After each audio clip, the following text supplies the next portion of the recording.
ᱥᱟᱱᱟᱢ ᱠᱚᱜᱮ ᱥᱟᱹᱜᱩᱱ ᱫᱟᱨᱟᱢ ᱤᱧᱟᱹᱜ यूट्यूब चैनल ᱛᱮ। ᱛᱚ ᱛᱮᱦᱮᱧ ᱫᱚ ᱫᱤᱱᱟᱹ ᱵᱮᱲᱟ ᱠᱚᱞᱮᱡᱽ ᱥᱮᱱ ᱪᱟᱞᱟᱣ ᱦᱩᱭ ᱞᱮᱱ ᱛᱟᱦᱮᱱᱟ ᱟᱨ ᱱᱤᱛᱚᱜ ᱫᱚ ᱛᱟᱨᱟᱥᱤᱧ ᱵᱮᱲᱟ ᱠᱟᱱᱟ। ᱛᱚ ᱱᱤᱛᱚᱜ ᱠᱟᱹᱡ ᱰᱟᱹᱝᱨᱤ ᱠᱚ ᱡᱚᱢ ᱤᱧ ᱮᱢ ᱵᱟᱲᱟ ᱟᱠᱚ ᱞᱟᱹᱜᱤᱫ। ᱟᱨ ᱛᱮᱦᱮᱧ ᱫᱚ ᱫᱤᱱᱟᱹ ᱵᱮᱲᱟ ᱦᱚᱸ ᱥᱴᱚᱰᱤ ᱵᱞᱚᱜ ᱵᱟᱹᱧ ᱥᱩᱴ ᱟᱠᱟᱜᱼᱟ ᱟᱨ ᱛᱮᱦᱮᱧ ᱧᱤᱫᱟᱹ ᱦᱚᱸ ᱱᱟᱜ ᱵᱟᱹᱧ ᱥᱩᱴ ᱫᱟᱲᱮᱭᱟᱜᱼᱟ ᱪᱮᱫᱟᱜ ᱥᱮ ᱰे ᱨᱮ ᱡᱟᱦᱟᱸ ᱚᱱᱞᱟᱭᱤᱱ ᱠᱞᱟᱥ ᱛᱟᱦᱮᱸ ᱠᱟᱱ ᱛᱤᱧᱟᱹ ᱚᱱᱟ ᱢᱟ लाइव क्लास मा बई जॉइन दाड़ेया तेहें निदा ना ओना रेकॉर्डेड क्लास इन नेल तिया ओना खातिर ते तेहें हो बई दाड़ेया आर जहाँ मोबाइल ते इन वीडियो इन शूटिया ओना मोबाइल तेगे पढ़ाव हिं पढ़ाव कना ओना चिका जेते बड़े मोबाइल ते क्लास इन हताव उना समय दो शूट बई दाड़ेया तो तेहें वीडियो तो ना बई अपलोड स्टोरी वाला दो आर नितो हेज अते डंगरी को कई लुबु को एमा को कना तोल रेगेले दोहो का को कना ओना चिकाते उनको तारासिन बेला दो कटिज चुलुंग लुबु एम हुई आर दिनो बेला दो बुसुब को एम हुई कना आर सितुंग दिन कना तो गोटागे घास को बचुना ओना चिकाते अड़ाग बांग अड़ाग हुई कना और इना पर तेगे ना तो तारासिना जहाँ कमी काज को ना को बन कमिया तो चलो और नुकु डंगरी होना ले अखरिन को लगिन ले अले और अंतना कमी चाबा बड़ा हाते इनी हेजना बटी आसाव सेन और नितो तारासिन बेला ना बटी आसाव कमी को तोरा बड़ा हाते एटा कमी को नेल हुआ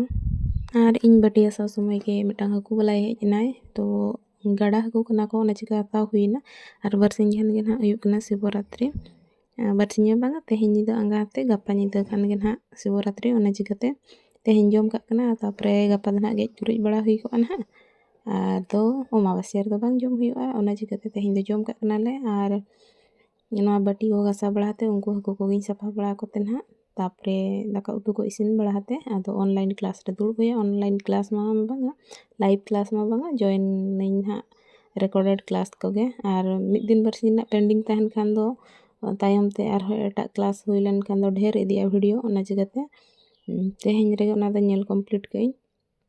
तो ओना मांग रेना हो अडिगान ओंका पेंडिंग तहे कान तिया ओना को बई कंप्लीट दाड़े का तो ओना को दिन बगी के आर नो नोंका अब मा चेद को चोंग ना छोटो मोटो कमी के तहे को ओना रेगेम टइहा गोदोआ और मिमिद जिखा दो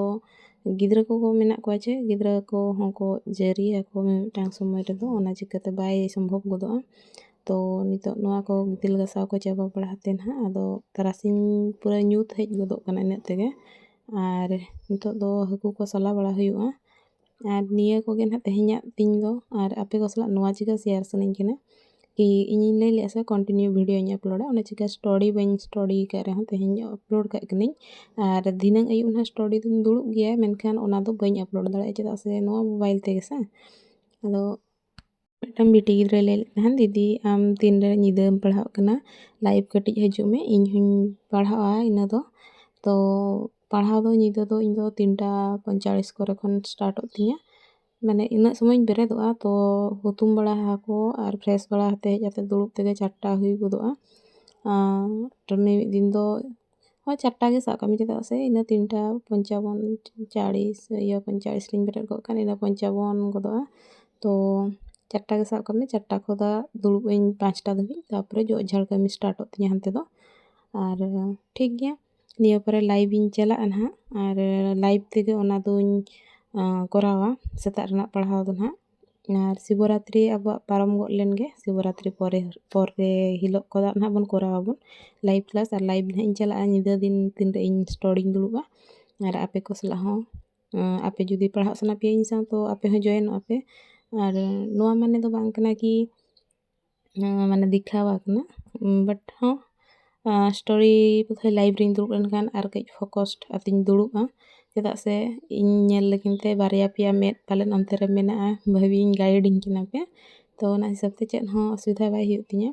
और बिटी मेना से उनी तो नोंकान गिद्रा कनाय इन तिना भुराय सुरिंग दुड़ुब को पढ़ाव इन तखन दो ठीक गया जुदी आज साहाते एटा रे दुड़ुब अतिन पढ़ाव खान दो उनी बेरेदो बाय जपित दाड़े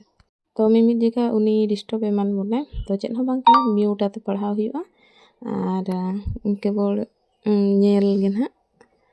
रापे को हाँ आपे स्टोरी कंटिन्यू के दोहो का पे आलोपे डिसकंटिन्यू या चेदा से नितो अडिगान ना निया 2026 दो अपॉर्चुनिटी मेना और कोई को जुदी सिटी करा आते मेना पे खान दो ग्रेजुएशन को कंप्लीट कान पे खान दो इग्नो बिडी रना 15 तारीख हिलो लास्ट डेट कना अप्लाई रना माने शिवरात्रि हिलो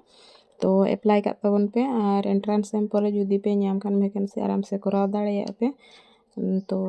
ᱤᱧ ᱦᱚᱧ ᱮᱯᱞᱟᱭ ᱛᱟᱵᱚᱱ ᱞᱟᱹᱜᱤᱫ ᱟᱫᱷᱟ ᱯᱨᱚᱥᱮᱥ ᱠᱟᱱ ᱛᱤᱧᱟᱹ ᱟᱨ ᱠᱤᱪᱷᱤ ᱟᱹᱣᱨᱤᱧ ᱟᱯᱞᱳᱰᱟ ᱰᱚᱠᱩᱢᱮᱱᱴᱥ ᱠᱚ ᱚᱱᱟ ᱪᱤᱠᱟᱹ ᱵᱟᱭ ᱠᱚᱢᱯᱞᱤᱴ ᱠᱟᱱ ᱛᱤᱧᱟᱹ ᱛᱚ 15 ᱛᱟᱹᱨᱤᱠᱷ ᱢᱟᱱᱮ ᱥᱤᱵᱚᱨᱟᱛᱨᱤ ᱦᱤᱞᱳᱜ ᱱᱟᱜ ᱥᱮᱛᱟᱜ ᱛᱮᱦᱮᱧ ᱢᱟ ᱱᱟᱜ ᱟᱸᱜᱟᱜ ᱠᱟᱱᱟ ᱜᱟᱯᱟ ᱱᱟᱜ ᱚᱱᱟᱧ ᱮᱯᱞᱟᱭ ᱯᱩᱨᱟᱹᱣ ᱠᱟᱜ ᱞᱟᱹᱜᱤᱫ तो ñel हुई कना ओनागे और भाभी इन नोआ कंप्लीट लेनखान ग्रेजुएशन तापरे इग्नोते बीडी करा हिया तो एंट्रेंस रे चल लगा ना क्वालिफाई एबन से बांगा और मिटन जिनिस कि इन दो अवरी कंप्लीट तिया से तो अवरी एप्लाई पूरा और स्टेटस ना इन लैया पे जे गाने तिया से बांगा एप्लाई निया जखा जेहेतु 6 सेमेस्टर तिन आ पियर ते ना एप्लाई मेंतनिन मने है तो आधा दिन कंप्लीट का और आधा डॉक्यूमेंट्स को ना बन कंप्लीट का और एजुकेशन क्वालिफिकेशन को ये को ना को अवरी डाला तो जुदी ना